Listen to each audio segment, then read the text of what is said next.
I think you ought to know about men's radio. The place where men and women really speak. Oh man, what a show. It's men's radio. This crazy show is on 3 times a week. Now Russ and Phil are there to help with all your cares. We laugh, we cry, we talk like grown-ups do. But if you're sad and low, it won't cost you no dough. And radio, that's the place for you. With Russ Kane and Phil Dave. Happy Wednesday, everybody. Hello. Are you quite done yet? Sorry, I was doing my Claire Sweeney jazz hands. Your jazz hands. What's Claire Sweeney? Claire Sweeney? Yeah, Claire Sweeney. Jazz hands. She's always known for doing jazz hands. Is she? Yeah, I don't know. It's a running gag. It's a running gag. There we go. What have we got? Let's dash straight up to, let's go to Edinburgh, where Veronica Carr says, hello, guys. I'm from Edinburgh. We caught us fine. All this year I'm off to sunny Spain. Hey, viva España. Casey You're Richardson. not ready to host Newsnight, are you? Be honest. You're not. Had a little rain. No, I'm aiming more for the Today programme because no one can see me. Had a little rain.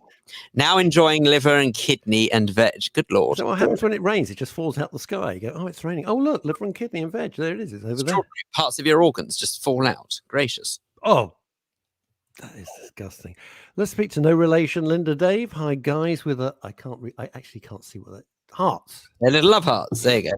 They're little love hearts. And from the depths of Hertfordshire. Oh, hang on. We've got Mandy Miller. Hi, all. Long time no see. Where you been? Mand, where you been? What's going on? Yeah, where you been? And let's go to New York State. Great jazz hands. Good morning. He doesn't talk like that at all. Good morning from New York. It doesn't talk like that either. And now my top favorite DJ, Robert Van Vuren, the album Live in Stockholm. What a sensation. Hi, Russ and Phil. Hello, Robert Van Vuren. He's not, he actually is a watch maker, a clock maker of great repute. Great repute. See this watch? He had nothing to do with it. He had nothing to do with it at all. What's going on with Mandy? Oh, dear. Stuck at home with labyrinthitis. Getting better, though. Is that where you can't find your way to the front door because it's a maze? It's a maze. Feeling a little off kilter, a little off balance. Is that what it is? Or she got laryngitis? It's a misspelling. No, labyrinthitis is like an inner ear thing. Oh, it's a proper thing. Oh, yeah. Wowzer. I didn't know that. Wowzer and wowzer, ballad and cowser. There you go. Mandy Miller. Infection of the inner ear. Oh, Mandy, I'm so sorry. I thought you were being witty, but... and Robert Van Buren, now that he's stopped being, he used to play to something like 80,000 people in stadiums, and now he's a clockmaker. Very sensible. That's one of those. The first bit I made up, the last bit is true. That's one of those professions you really don't want one of your guests on radio to be, because you don't want to have to say it. Just in case. Go on, just say it. Just say it. Oh, clockmaker. Yeah. And you'd say cockmaker. Because it would be on your mind, but only you would think that. I didn't think that at all till you put it into my head. Do you know, I always find that you can stretch humour a little too far. I don't think so. I think you got to rinse it until it screams. And then give... Norm MacDonald. Good afternoon, gang. Hope everyone is fit and well. Well, I don't know about fit. But hey. Yeah. So COVID boy, you all right now or what? You okay? As far as I know, I have run out of tests, so I need to go and get some more. Okay. But as far as I'm aware, I'm fine. I'm still coughing a little bit, which is bizarre, really, because the cough actually came after I started testing negative, so I'm not quite sure how that works. But anyway. Do you want me to take you out of the 3:30 at Kempton Park if you're coughing? I don't know. It's over the sticks. I'm a bit worried. Could well be. Well, we did speak at 5 to 12. Let's see. Mandy Miller, welcome back, Mandy. I'm sorry you're not well. Not witty today. That's why I'm listening to you. Oh, very good. Witty. Yeah, I'm getting it. And now we've got. They're all coming there. They missed us. They missed my rugged charms and your boyish, youthful looks. I say rugged. What I mean is wretched. Hello, says Jules Silverman. Sorry not been able to listen for a while. Hope you're well. Have you got a note? You got a note like... Where have you been? We don't know. And Elizabeth Green over in New York City. She says GM Burr. No, it's good morning. That's good morning. Britain. Or is it good morning? Not sure. I didn't see that one coming. That's very good. Good morning. If you've never been to New York, well, if you've never been to America, not the West Coast, because there we go. What have we got here? Here we go. Look at this. This is coming in from Missouri. Good God. This is fantastic. Yolanda Y. Williams. Yolanda Y. Williams. Why they always have the middle initial? Because it's cool. It's American. It's great. Like Asa Don Brown. Missouri City, Texas. Are you in Missouri City? Oh, I'm looking at your picture backwards. Okay, we've got a rule here for everyone, okay? What's that? Okay. Everyone needs to, from now on, put a middle initial in their name, okay? So I'm Phil J. Dave. Perfect. You schmendrick.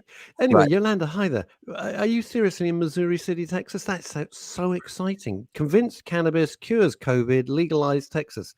I think Texas is legalized. I think it's part of the union. I think I've misread the. Hey, so Yolanda, here's the thing. Do you listen to the ABC of CBD? Huge, big news coming up for that show, which I can't talk to you now. Contracts have gone out. We're very, very excited. That's one of the things that I've been doing along with kind of everything else. And here's the thing. Yolanda, tune in. Our time is 6 o'clock, or you can get it on the men's radio station YouTube channel. It's called the ABC of CBD. If you want to legalize cannabis or that you want it for medicinal purposes, your private life, in all seriousness, it's none of my business. You must do what you want.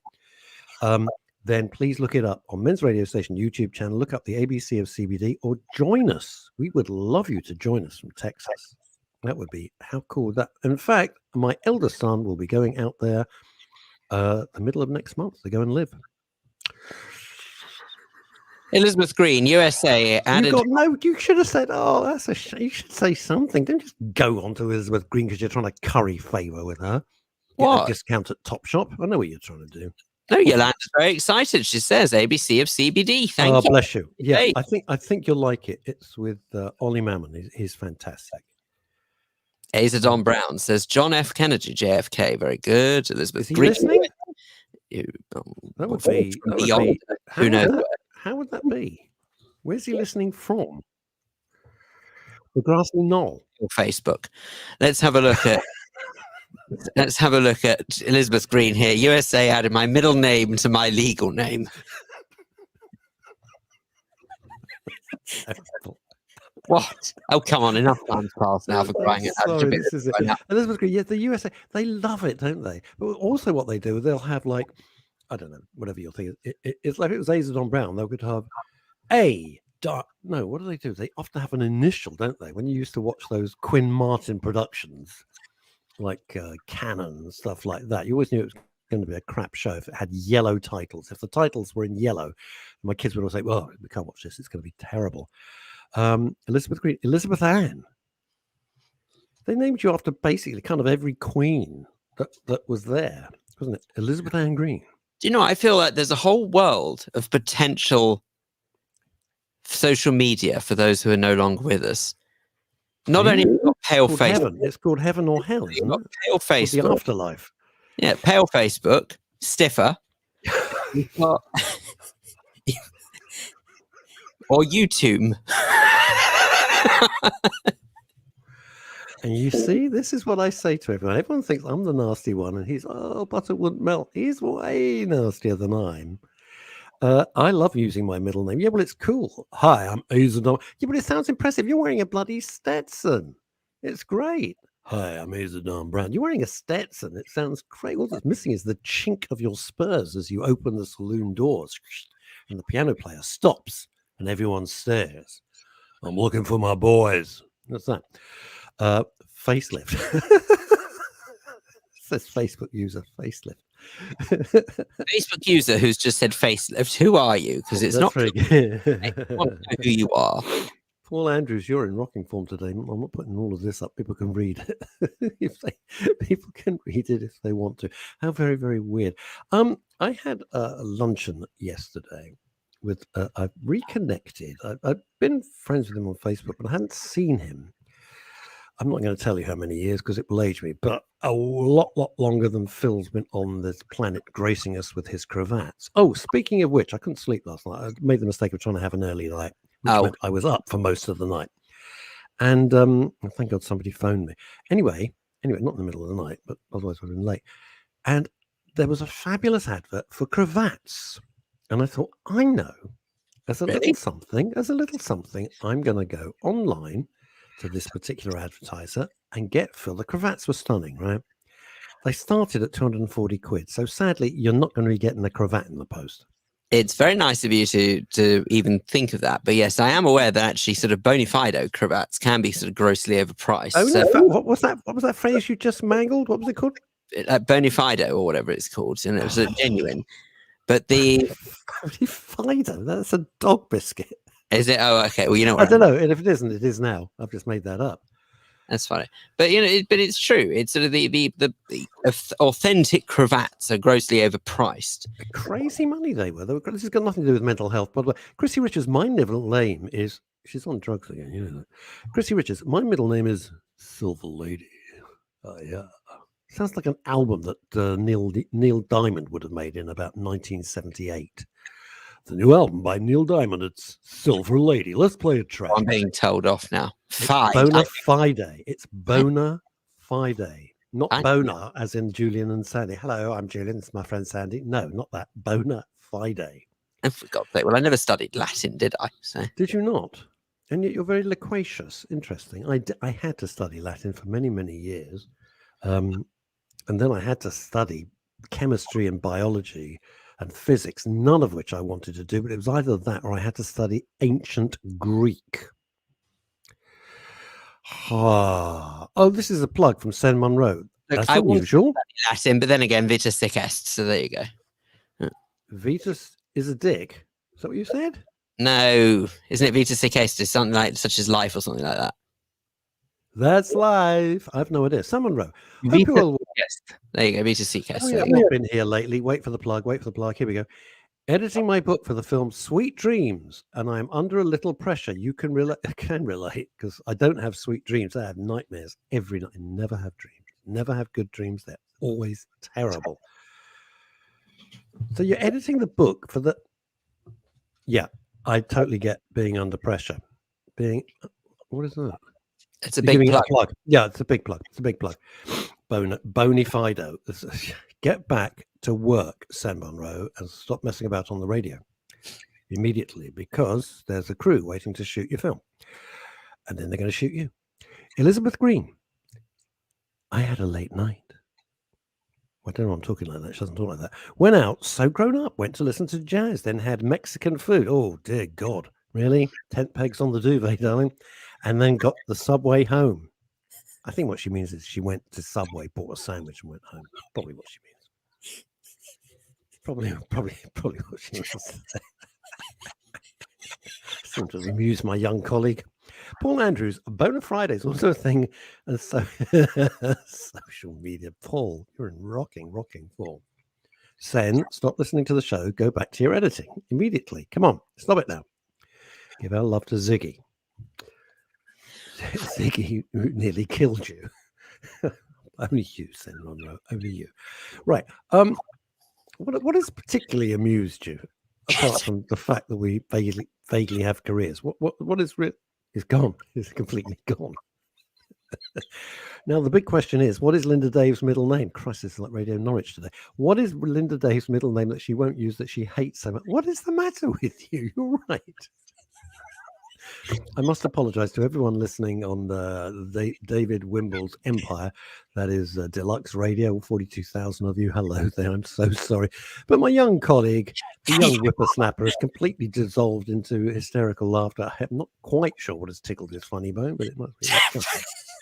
What's the matter with you? 10 pegs on the table. That gag. Yes, it's always music. Now, Paul Andrews, you pull yourself together, you fool. Paul Andrews, I went to the. Do you know what? Paul Andrews, I went to the toy fair yesterday. I used to go to the toy fair all the time because of my advertising job. I went to the toy fair yesterday. Now, where was that? Because Olympia doesn't exist anymore, and does Olympia? No, Olympia still exists. Earl's Court's completely gone, isn't it? Why have they got rid of Earl's Court? But it doesn't exist. It doesn't exist anymore. Oh, here we go. Mum, talk about naive. What does that even mean? Elizabeth Green. I'll let you explain that. No, you work. I'm not explaining it to your mother. She's your mother. It's not my responsibility. Asa Don Brown. Stop it. Not even I would do that. Earl's Court is housing. Yeah, they've turned it. Because I remember as a little kid going with my dad to the motor show. It was so exciting. A, being with my dad, and B, going to see all the cars at the motor. It was great, but the motor show was really fantastic. So it was over at Olympia. How long before they closed Olympia? Because that is one barn of a place, isn't it? Barn of a place. The next phase of everything is going to eventually go over to Excel, because it seems to be sort of the most modern, the most eco-friendly of the whole. And it's got a decent transport system, and you can go down to Excel. You can get there by DLR. If you're American, you won't know what that is. That is the Docklands Light Railway. And the joke of which there's more value in what being built in doing housing. Yeah, of course. And Phil, the joke about the Docklands Light Railway, and I'm just going to put it out there. I'm not going to then comment. It's automated. There's no driver. It's automated. So why can't the tube be automated? This is the total bullshit that we put up. No. This is what they're angling towards. All of the trains since the Jubilee line. And forgive me for being geeky, but bearing in mind I used to work on a radio station that specialised in London. The Jubilee line, since Radio Nottingham introduced, since those trains were introduced, they have had the ability to be converted to automation. So any trains that have come after that are capable of it. They just haven't done away with drivers yet. But they will do before long, because one day there'll be too many strikes for their liking. And they're going to turn round to those drivers and they're going to say, do you know what? If you're just going to strike and be unhappy that you get paid, goodness only knows how many tens of thousands of pounds just to go back and forth up a tunnel. 78. And they turn around and say, you're sacked. Yeah. It's Paul Andrews. XL is soulless. They're all. Did you think there was an atmosphere in Earl's Court or Olympia? The last time I went to Olympia was for the book fair 3 years back, probably. I don't know. And a horrific. Oh God, yes. I saw Bob Dylan just because I wanted it on my bucket list. I know I saw him at Earl's Court. That was horrendous. In the way of atmosphere from XL. No, not from XL, sorry. The best you got from atmosphere from Earl's Court was arguably Legionnaires from the dodgy air conditioning units. That was the best I got for it. It was very, very old. It was built in, wasn't it in the 30s or the 20s? This is the thing, there is a fine line. There is a fine line between preserving stuff and stuff you think, yeah, it was nice at the time, but now, it's not, it's got to go because it doesn't need to be preserved. Earl's Court didn't need to be preserved. I'm sorry. Do you not think so? I thought it had a fantastic facade. I mean, it looked really impressive. It was a great part of London. They haven't knocked it down, have they? Oh, I don't know. I assumed they were knocking them down, but I don't know for sure. I don't think so. I thought they were keeping the outside. Anyway, it doesn't matter. I'm not a property developer. Who cares? Paul Andrews, but Olympia Grand Hall is Victorian. Yeah, I know. But Olympia is not a good looking. I mean, it's just a block, isn't it? It's not a great looking place. It's not a great looking place at all. A lot of these places are soulless, but you don't, what do? They the thing that is not soulless is what they charge for a cup of coffee and a sandwich. My God, when I went to the book fair, holy moly, you need to take out another mortgage. It was absolutely obscene. But you're there. You got to be there all day. It's the only poker game in town. Boom. I remember when I went to an exhibition at Earl's Court, however long ago it was, and there was a stand from a well-known pizza chain, and I was quite relieved to see that sort of the prices appeared to be the same as they were in the restaurant of said pizza chain. And then they delivered the pizza and it was just one slice, so they were charging they were charging the same amount of money for one pizza as they were for one slice. Disgusting. I'm sorry. They're absolutely disgusting. Right. Everybody's come to the rescue. Mandy Miller. Yeah, they're knocking the old court down. Flats have been built there, I'm sure. Yeah, they are. They're definitely flats. I didn't know what they'd left of the structure. A big hole with a front entrance. Persevered. It should be preserved, I think. Paul Andrews. Yeah. So they've kept the front, which is quite impressive. Because that was impressive. The rest of it was nothing particular. Nothing great. The worst place. And if you're a Londoner, you get this isn't a London-centric show. So if you're watching from Texas or from New York City, like Elizabeth Green, or you're up in New York State, like Asa Don Brown, when they built Docklands, when there was 3.5 people living there, they built the Docklands Arena, which, if you imagine a branch of B&Q, what would it be in America? Home Depot. All the personality of a branch of Home Depot, right? I saw Sinatra there. I saw a few other people. I saw Sinatra play there. God, it was just a box. And you talk about having no atmosphere. It was literally just, thank goodness they knocked it down because it was pointless. Now they got the O2, which is in Europe. The O2 Arena is the highest grossing per square footage or per square meter in Europe. It returns the biggest value. It's extraordinary, isn't it? I didn't realize there was some real architecture that went into the Millennium Dome, you know.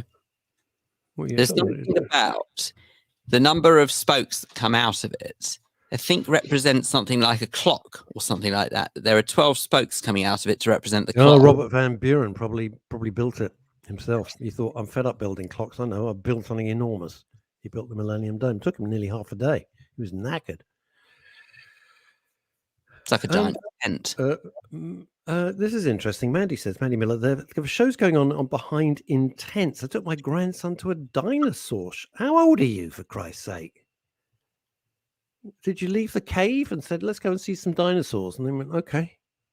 No, they heard T-Rex were playing. They what? Dinosaur show. How cool is that? Veronica Curran says, I hope they stop throwing up modern buildings. The view. Absolutely right. I mean, the view in Edinburgh is magnificent and it should be pristine and it should be left. It's stunning. If you've never been to the city of Edinburgh in Scotland, population 500,000, it's magnificent. It's a wonderful city. Lovely, lovely people. Fabulous food. It's gorgeous. Gorgeous. Elizabeth Green, never been to the back in New York, never been to the O2, went to Wembley mostly, roof leaked, and saw Dylan. Wembley was like, the Wembley Stadium, not the stadium, Wembley Arena. Yeah, was that during Shelter from the Storm? Oh, get you, Mr. Bob Dylan. Young grandma. Yeah, Mandy, I'm only joking. No, Mandy, you don't have to go into great detail. Blimey, you are a young grandma. 63. Hello. For those of you on Deluxe Radio listening, I'm raising my eyebrows in a rather seductive manner. Thank God for that. I thought you were having a fit. No, stop it. Right. Old friends I wanted to talk about for a second. Yesterday I had lunch with an old friend of mine. Now, when we were at school together, he, very, very young, got cancer. And in those days, the surgery was brutal. And they removed his leg. And not just slightly. I mean, I'm not going to go into details. Just shocking. So he's always had that physical problem to deal with. His name's Patrick. And he's become a terrific author. He's one of the foremost experts on the Beatles. He's written loads and loads of books. And we said, why don't we catch up? Last year, in between the plague, he said, why don't we get together? And I thought, it'd be nice to see Patrick. I literally had not seen him. You ready for this? Since shocked myself. 1971 was the last time I saw Patrick. 1971.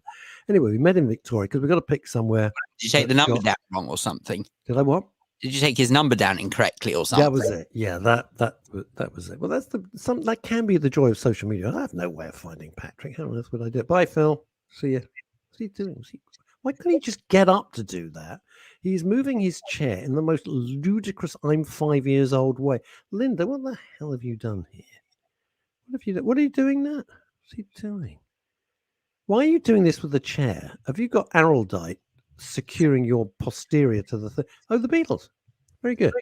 very nearby. So I thought, why not indeed? Yeah, that's very nice. In case we didn't know who the Beatles were. That's good. I admire that. Anyway, yeah, you, Linda, Dave. I'm blaming you for everything.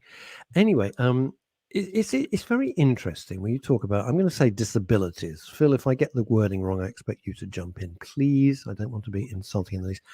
But of course, you have to choose a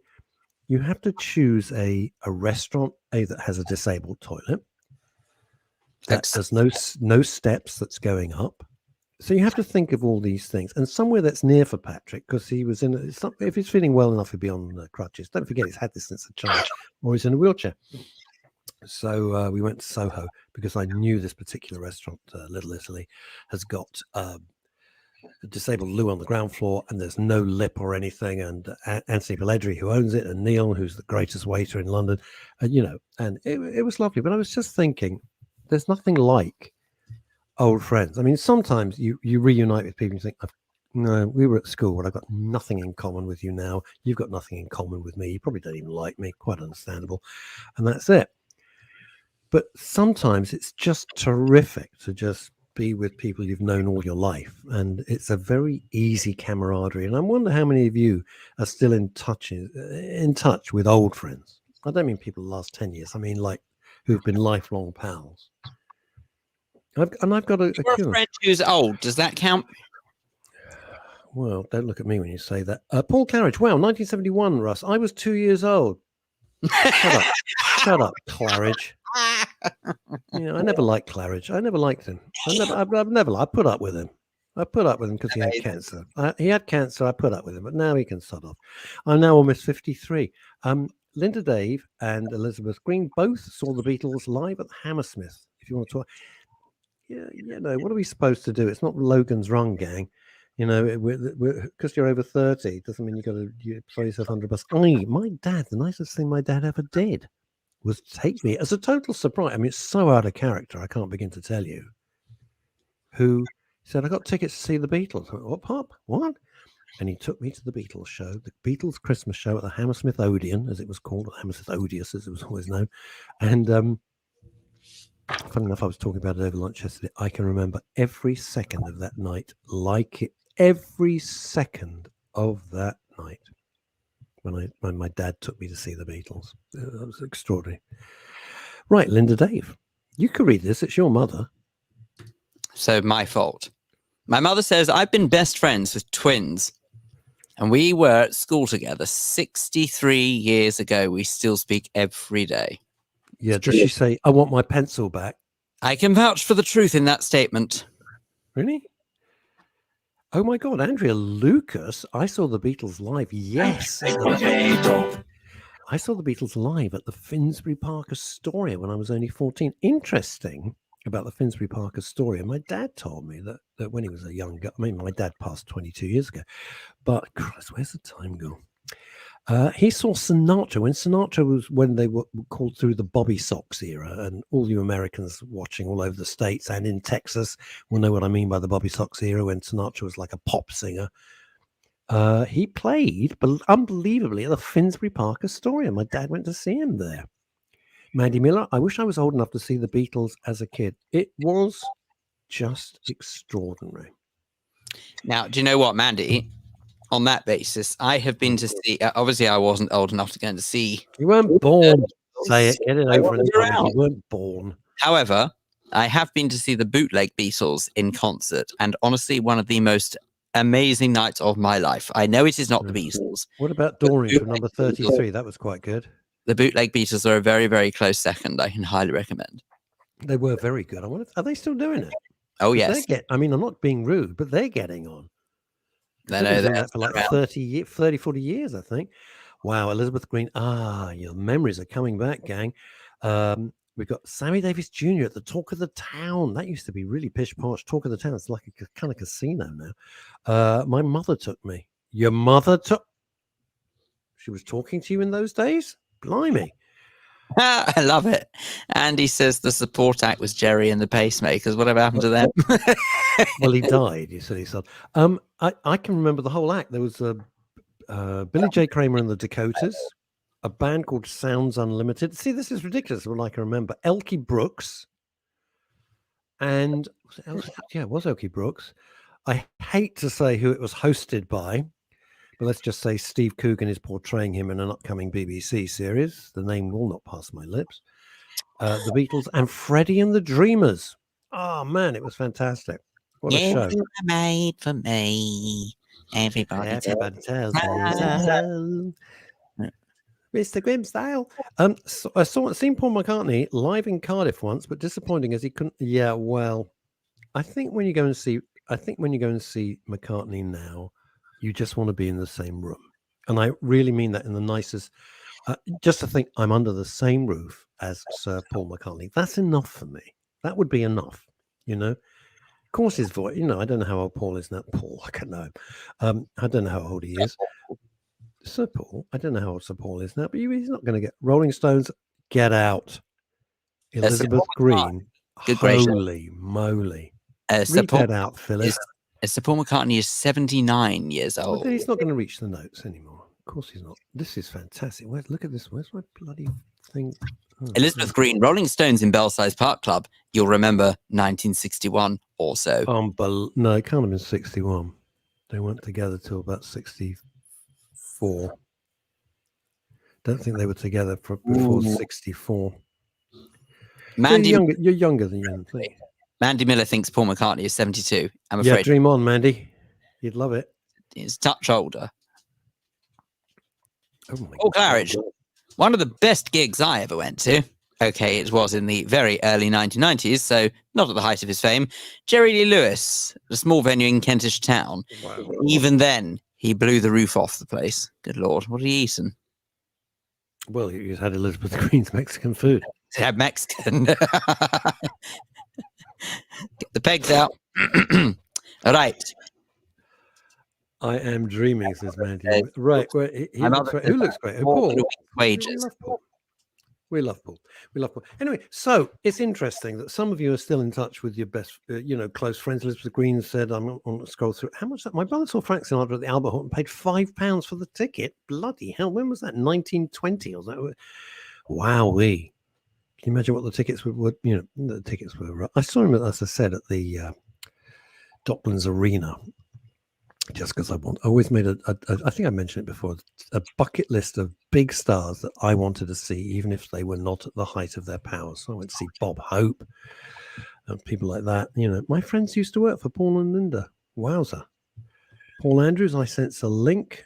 No, don't understand that. No. Good God, Chrissy Richards, I saw the Rolling Stones in 1964. Mick kissed me. He talks of little else, to be honest with you. I think, had you pursued him, Chrissy Richards, out in Spain, he wouldn't have been married 27 times with 3,000 kids. He would have been settled in Spain, making wooden things that went round in the wind. I think that could have been the case. The program I'm watching on the PC is filmed in black and white. Are you watching us in black and white? No. Andy Miller. I'm completely lost now. I'm totally lost. I am absolutely lost with this. I think she's talking about Sir Paul. All right, okay. I'm sure I agree. But there you go. No, shut up. He looks good. He looks great. He looks great. He's got all his hair. He's just an amazing man. I'm just a huge McCartney fan. And oddly, the older I've got, the less I like John Lennon. Sorry, I've said it. Well, he was always my least favourite Beatle. I know everyone goes, what? Well, no, he was a bit of a troublemaker if you think about it. It wasn't just that. Oh, here we go. We're in Texas. I'm loving we got Yolanda on board as part of the gang. Hi, Yolanda again. Yolanda Y. Williams. Little Feat and the Listener Auditorium, 8th of August, 1977. Negro allowed. Yolanda, you have got to tell. Don't tell me there was segregation back then. You serious? Wow. Yolanda, I don't know if you're joking, because forgive me, I'm not, neither is Phil, that au fait with individual state laws about segregation or what. I thought that finished. And can you put the thing up? Put it up. Yeah, John, put it up, Phil, if you want me to. I'll do it. God forbid you want something doing, do it yourself. So Yolanda's saying, Negro allowed. Wowza. Okay, we need to know more. John Lennon, I think he changed once he met Yoko Ono. Yeah, God, what a waste of space. You think? Come on, what a load of old he changed after Yoko Ono? Good gracious me. It was very interesting because the chap I had lunch with yesterday, and I don't go out for lunch, never. But with Patrick, it's nice, and I know it's a big deal for him to travel and all the rest of it. So it's special. It's not like Phil and I can just wander around. Patrick has to plan the journey, and it's a big deal because he's in a wheelchair, and his brain like a razor, fantastic. And he interviewed all the Beatles many times. He's interviewed all of these people, and he said, in his opinion, he thought that Lennon was a bully, was unpleasant, quite possibly anti-Semitic, which doesn't help me like him. Yeah, well, there's quite a few instances of that. Quite a few instances of that, unfortunately. And but a great songwriter. So I'm not going to get into the whole moral thing about should we. He was a brilliant songwriter. That's it. He was Paul McCartney. That's it. What have we got here? There's a speech from Paul Claridge. Russ and Phil. If you want a real expose of life with David Bowie, Bob Dylan, the Rolling Stones, etc., get the lovely Dana Gillespie on your show. Oh, the singer Dana Gillespie. I met her several times and interviewed her on my old radio show. She was one of Bowie's first girlfriends, as well as having flings with Dylan too. She's spreading it thin. What's it? She appeared in the cheering up. Just when you mentioned out the anti-Semitic thing, by the way, if you wanted cheering up. There's news apparently that yesterday a motion calling for Labour's National Executive Committee, also known as the NEC, to restore the whip to Jeremy Corbyn was defeated. And if you want to, yes, the defeat was 23 against, 14 for, and 1 abstained. So there you go. So that's a terrible shame. He won't be restored as the Labour whip anytime soon. Oh dear. Can't win them all, I suppose. Moving on. Paul Andrews, the Get Back films do show that McCartney was the workhorse. Absolutely. Harrison was the quiet genius. So Ringo was just in all of them. He was just happy to be. I think Ringo was just happy to be there. If I was Ringo, I'd go. George Harrison, without doubt, was my favourite. Who? George. Marvellous. Harrison. Loved George. I loved George. Brilliant. I loved George Harrison. I thought he was one. And Ringo is just Ringo. And he must have thought, I have so lucked in here. And I think he's a jolly good drummer. I know people are very, very rude about him, but you know what? He's perfect for that music. And there's a wonderful YouTube video of the world's top rock drummers, and I mean the creme de la creme. And they all come in individually and play on a replica of Ringo's kit and explain why he was such an influence to them. So the people who just go, oh, no, you're wrong. You're wrong. It was said. What is it? It was said by Paul. Oh, this is Dave Sleep. Dave, I do hope you're feeling better. It was said by Paul McCartney and George Harrison that John Lennon really changed after their time in India. Before Yoko, she simply enabled his personality. How many times on this show have Phil and I discussed the fact regarding mental health that people say, oh, somebody became famous and they really changed? No, they were always nasty. They just didn't have the ability to show that they were nasty. Nice people, even if they have huge success, don't change. They remain substantially themselves, a little more protective, but they remain themselves. Nasty people use it as a wonderful excuse just to show how nasty they were in the first place. I've always thought that. Paul Claridge, Ringo's a fantastic drummer, so is his son Zach, yeah. Matty Miller, Paul see Beatle memories. People love them. Paul memorized everything in the early days. Pure genius. Absolutely. Just fantastic. Actually, just to get it back to the I'm not trying to sort of steer it away from the Beatles. Of course, I could talk about them all day.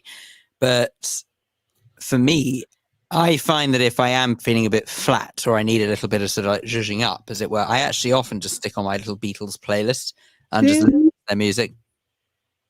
I have to be careful. This is strange. This is totally about mental health. I have to be feeling really good to listen. I love the Beatles. I'm obsessed with the Beatles. I was as a little kid, and I still am. But it brings back so many memories, and I can't control. This sounds so weird. I'm being honest. I can't control my emotions. I get really caught up in it, and I'm transported back. And then you start to do the dreaded, oh, if I'd have turned left instead of right in that point in my life, you know, that sort of thing. I got to be really careful. Ringo was a star for the left-handers. It's what made the Beatles. Yeah, it's very interesting. Ringo was, very, very briefly in 2 sentences, Ringo's kit, because I'm left, I played drums left-handed but right-footed. Okay. And Ringo's kit was set up for a right-handed drummer, completely normally, but he was actually left-handed, so he led with the opposite hand that you normally would, and that gave it a very unique style. I won't bore you anymore with the details of why. We bought a record player, says Mandy Miller, and we're playing Sgt. Pepper's at the moment. Wow. My mother and I got together and we bought a little portable. It was just like a remake of a retro design of a record player, a portable record player, for my dad for his birthday last week. Oh, yes. And I hadn't heard it in action yet. So I said to him, can you please just give us a test to see how it sounds or what have you? And he took out a John Lennon album on LP. Double Fantasy or Imagine? Which one was it? It was gracious me, what one was it? It was the one with the famous black and white photo of him and Yoko Ono on the front. Double Fantasy. Yeah. Of course.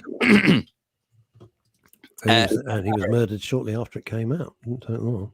I don't think it was that Paul bad. Farish, did you ever produce the Robert Elmer show? I didn't know why he's so anti the Beatles, because he's a twit.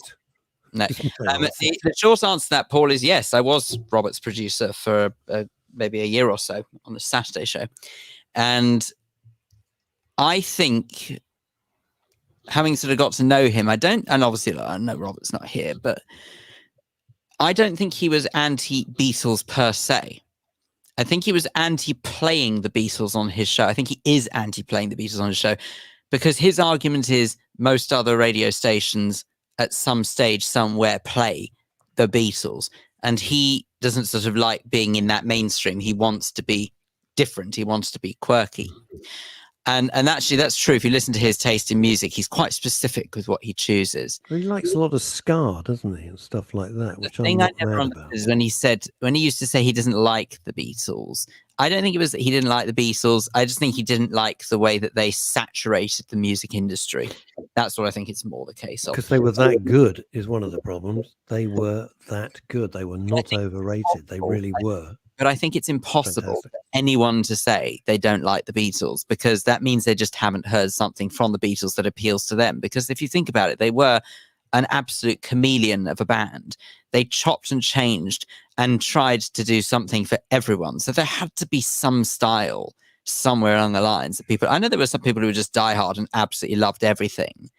But you can't even say that you didn't like their sound, because their sound changed so consistently and constantly developed and developed.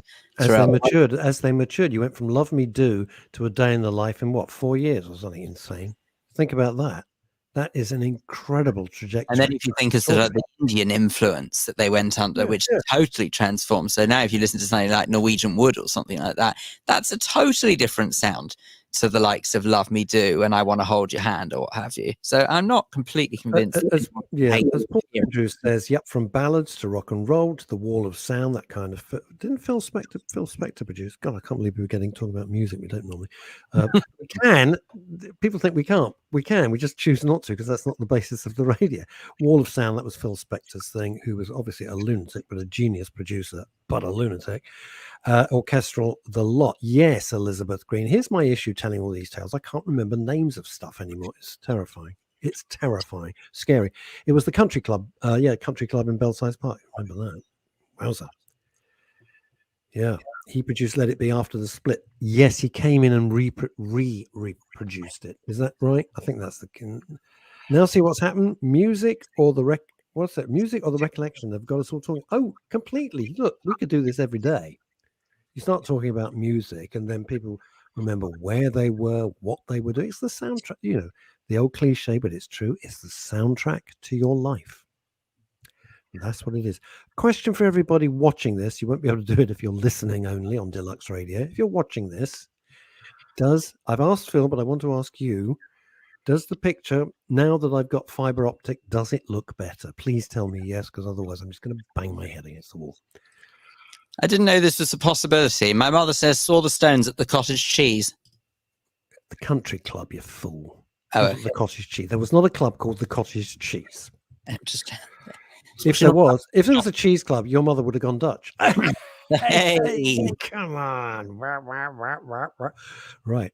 Yes, high def, Russ. Thank you, Paul. That is fantastic news. What great news. Elizabeth Green, do you remember when the Beatles were on TV on a Sunday and everyone stayed home to watch them at the Palladium? Yes, of course. Everybody wanted to do that. Everyone went insane. The excitement was palpable. The Beatles. What about when the Beatles were all 4 members of the jury on Jukebox Jury with the wonderful David Jacobs? Remember that? That was incredible. The Stones did it as well. Perfect vision today. Thank you very much, Elizabeth. I brushed my hair. Oh, I see what you mean. Okay. Right. Looking clear, says Mandy. Well, you say that, but yeah. Okay.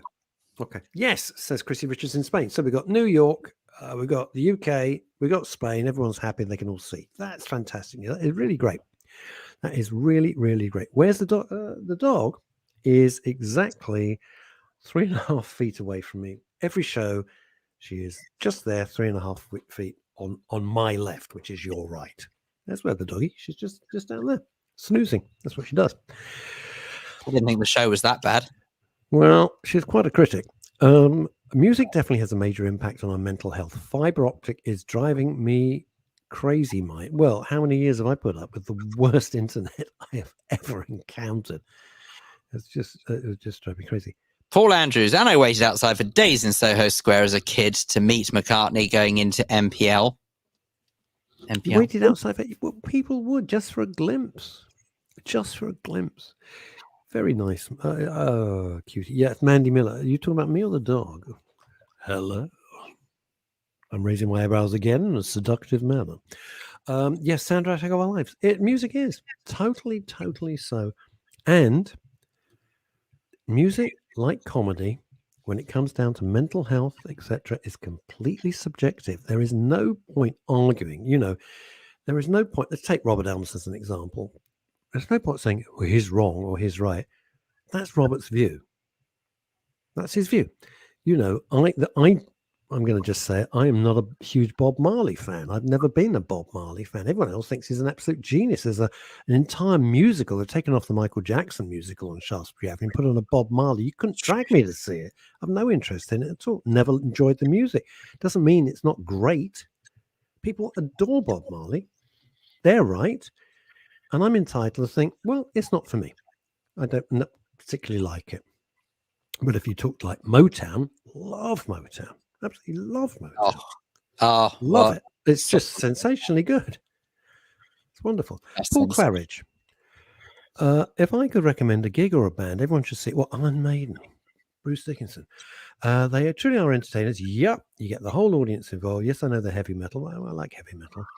Isn't everyone's cup of tea, but trust me, you don't need to be a fan to thoroughly enjoy. Yeah, it's a very entertaining show. It's like Kiss. It's a huge spectacle. Yes, thank you, Gene Simmons. You doing that somehow is kind of very, very disturbing. I'll be honest with you. Yes, it's true. Really disturbing. All entertainment is subjective. Yes, comedy. Some people like somebody on social media who I really admire was blowing their top, hating Michael McIntyre. Now, here's the thing, Paul. I love Mrs. Brown's Boys. Well, don't. You know what I mean? I completely agree. I absolutely love Mrs. Brown Boys. It makes me laugh out loud. I completely agree with you, Russ. Couldn't agree more. Love it. I think it's brilliant. No, I get it. And people think it's ghastly. I think it's hilarious. I'm in touch every day. You remember the guy who played the son, who was the gay hairdresser?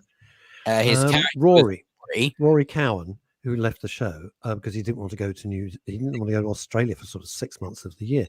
And I'm in touch with Roy. I've never met him, but we chit chat every single day. What a charming, funny guy. Lovely bloke. It's just even just the signature, the laugh, the way Mrs. It's just amazing. No, I'm sorry. My thing about Mrs. Brown's Boys is it takes what should be the quintessential basic setup of any sitcom, turns it on its head. See, Andrew Lewis can't stand Mrs. Brown. fair enough. You're right, Andy. You're absolutely right. You'll never find me saying you're. See, this is what I don't get about social media. This is the grown-up way to deal with things, right? This is the way that adults should be. You don't like Mrs. Brown. That's fine. You're quite right. That's your opinion.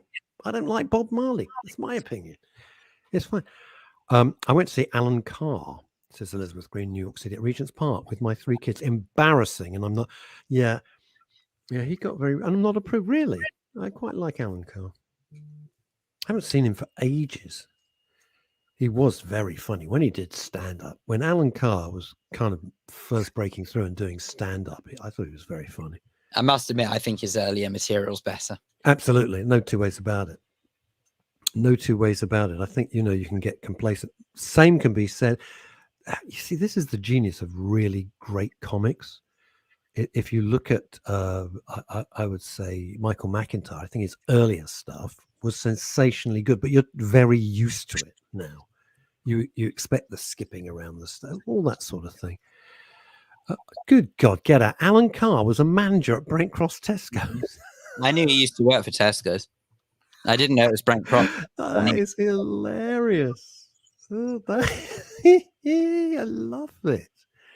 I love that. Paul Claridge from East Croydon, not quite New York State, but it's a state. It's in a state. I amuse myself now. Music, like other forms of entertainment, temporarily allows us to move to another reality and forget our woes. Oh, yeah. Totally. Lift our muse or just chill out and relax completely. Totally. That's why I love my audiobooks. My audiobooks are how I keep sane. That and walking the dog. That's what yeah. You're going to see John Bishop. That's an acquired taste. Now, Lisa, I quite like him. I'm not like crazy about John Bishop. Other people absolutely love him. Yeah. This is interesting. I have ever personally. You're not a John Bishop fan? No, I just don't get it, if I'm honest. No, it's fine. What's the name of the Scottish comedian who does Kevin Bishop? Oh God, is he funny? He does that smile. Danny Postal, my mate, the impressionist, Danny Postal. If you ever get a chance to see his show, it's crackingly good, by the way. And Danny Postal does this brilliant Kevin Bishop impression that rocks the place. Paul says this, Paul Andrews, I love Shakespeare. I also like Tommy Cooper. Oh, it's the great thing. Well, yeah, this is it. It doesn't have to be one or the other. I love Frank Sinatra, the Capital Years era, and I love heavy metal. They're not mutually exclusive. In other news, Paul Claridge, how long do you think we've been doing this program for? Sake, man. Leave it up. It may feel like that for a long time, but fairly sure we haven't been going that long. Paul has taken 2 things that I put up last night, Mrs. For just very sarcastic twists on classic paintings that I found. It was just making me laugh. It's just silly nonsense, there was no subtext to it at all. And he's taken that. Now, Dave Allen. Oh my goodness me. Elizabeth, Dave Allen, genius, so ahead of his time, just fantastic. And Dave Sleet, who of course heads up ANA, as you know, who have been incredibly supportive of men's radio stations. Sorry, I got the wrong one here. I've lost it now. Escape to a comfort zone is what art of all forms allows us. Do you think that was one of the reasons that people got so upset, not just for money, that art during the pandemic was just thrown under the bus? They didn't give a shit. Where I thought it was absolutely essential to keep it going, and performers and performances and artists. Or am I being silly? Nope, completely. Veronica Curran. I watched a Scottish comedian, Dee Maxwell. She is raw, but has me crying with laughter. Kevin Bridges is Scottish comedian. Yes, he is Scottish. But he's so... Meanwhile, Lisa, we just sort of flashed up your message before. Lisa Jane says, I'm going to binge watch Laurel and Hardy whilst waiting for my mum's doctor to come out. Oh, bloody hell. How long they take. Goodness me. Now, you see, that stuff, Laurel and Hardy I can watch. I love Laurel and Hardy. I can't watch. Now, I don't know why. I can't stand Charlie Chaplin. Can't stand now. Everyone, genius. He did this. I get all that. I understand the techniques of it. It depresses me. I see Charlie Chaplin. I get really depressed. It's horrible. I get miserable. If I watch Buster Keaton, the opposite. Buster Keaton, fantastic stuff like The General, stuff like that. He stands there and the whole house falls. And there's no CGI, and it's not made of polystyrene. It's made of solid wood, and the house falls, and he doesn't flinch. And he's just standing because where the doorway is. It's the most incredible scene. Or Harold Lloyd. Incredible stuff. No, I get that. I love Harold Lloyd. Yeah, Harold Lloyd. Very funny. Holding onto the clock. Reminds me of Phil, sort of holding onto the clock, and the clock has this huge clock. We're back to Robert Van Buren again, aren't we? Oh, look at that. Elizabeth Queen, my first job was an usherette at the Hampstead Everyman. Get you. I got to see all the Marx Brothers films. Brilliant. A few years back, my mate Lloyd Beanie said, why don't we go and see the Marx Brothers doing it in a cinema? And I'd never seen, obviously, not that old, the Marx Brothers films in an actual cinema setting. I've always seen them on TV, of course. Seeing them with other people in an audience and hearing that whole audience roar with laughter was a fabulous experience. Fantastic. Thoroughly recommend it. It's funny that. Yeah. Okay. You're not feeling it. No. I got the gag. But you know what I mean? It's like, what is it about laughter when you're with other people and you watch? Oh, it's contagious, definitely. It's fantastic, though, isn't it? Are we allowed to say the word contagious without wearing a mask now? I don't know. I don't know. There are people who would risk it, but I'm not sure I would. Yeah, there's some good videos on YouTube showing how the Harold Lloyd stuff was filmed. It's really clever. It's really, really clever. Oh, wow. Look at this. Azadon Brown from New York State. My mother has photos in the National Photography Museum. I have been raised with art, and it has had a profound effect upon my life. Isn't that good? I was something similar. I was raised with cats. What, the musical? I hate that. Bloody boring. God, I've seen it twice. I didn't like it either time. Why? Hang on a second. Who does that? If you don't like something the first time, why'd you go and see it again? Because I was specially invited to. I had to go to like a press preview before it opened, and I sat there thinking, "Oh God!"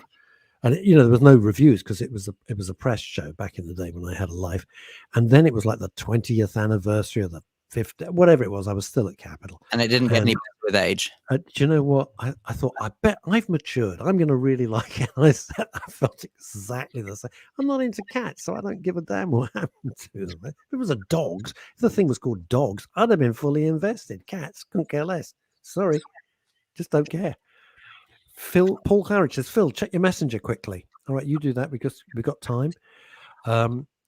There was a meditation in India, a laughing meditation in India. Oh God, yeah. But once people start laughing, it's a wonderful, wonderful release. I don't know what it is. Endorphins, is it? That you feel so much better.